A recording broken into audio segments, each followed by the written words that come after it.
বালিশে মাথা না লাগাইয়া তিনি চিন্তায় পড়ে গেলেন, পেরেশান হয়ে গেলেন। আহারি এই আল্লাহর গোলাম কেমন কইরা আমল করে, এটা কোন আমলের মাধ্যমে জান্নাতের সুসংবাদ? একবার দুইবার নয়, নবীজি তিনবার বলেছেন। এই কথা চিন্তা কইরা উনি চিন্তা করলো, না না, এই গোর আমলটা আমার জানতে হবে, এই গোপন আমলটা আমি জানবার চাই। এই চিন্তা কইরা আনসারে সাহাবীর বাড়িতে হাজির। সন্ধ্যাবেলায় সালাম দিয়া ডাক দিয়ে কই, ভাই জানা আমি আপনার বাড়িতে মেহমান হতে যাই, আমার ঘরে বাবার সঙ্গে ঝগড়া হয়েছে, আমি ঘরে এখন থাকতে পারবো না।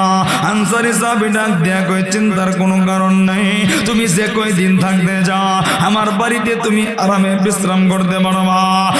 যুবক ভাইরা, আল্লাহর নবীর সাহাবী আব্দুল্লাহ ইবনে উমর রাদিয়াল্লাহু আনহু, এবার তিনি তো বিছানায় ঘুমাইতে যা, কিন্তু তার চোখে ঘুম নাই।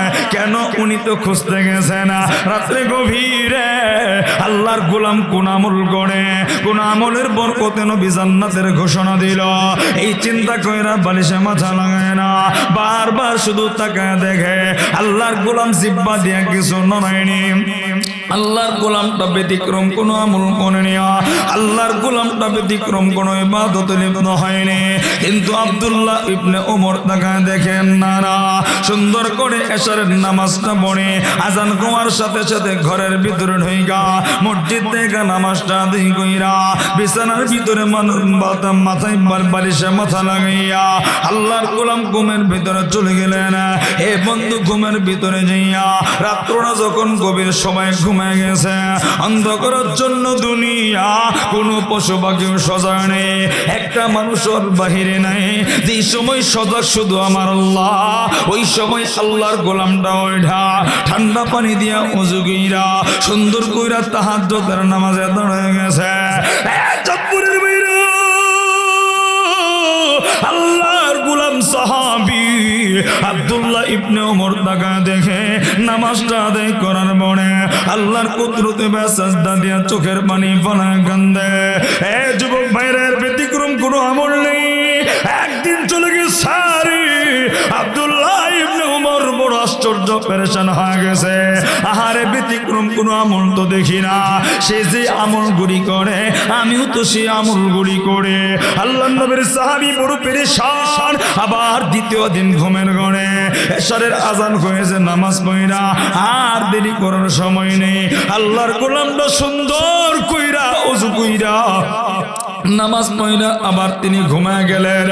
এশারের নামাজ পড়ে যখন ঘুমাইছে, এ চাঁদপুরের বাবারা, ভাইরা, পর্দার মারা, আবার দ্বিতীয় দিন তাকায় দেখে রাত্রে গভীরে তাহাজ্জুদের জন্য উঠে গেছে।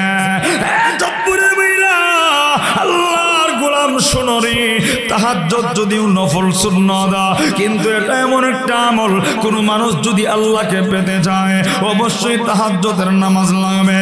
কোন মানুষ যদি আল্লাহওয়ালা হইতে চায় রে, আল্লাহর একদম কাছে যাইতে চায়, এই আমলটার নাম হইল তাহাজ্জুদ। কোন মানুষ যদি আল্লাহকে আপন বানাইতে চায়, এই আমলটার নাম হইল তাহাজ্জুদ। যুবক বন্ধু, আপনি দুনিয়ার সব কাজের চাইতে সবচাইতে কঠিন হইল গভীর রাত্রে উঠা ঠান্ডা পানি দিয়া ওযু কইরা নামাজ আদায় করা। এই তাহাজ্জুদের আমল যদি ধরতে পারি, আমি আপনি বড় আল্লাহওয়ালা হতে সহজ হয়ে যাবে।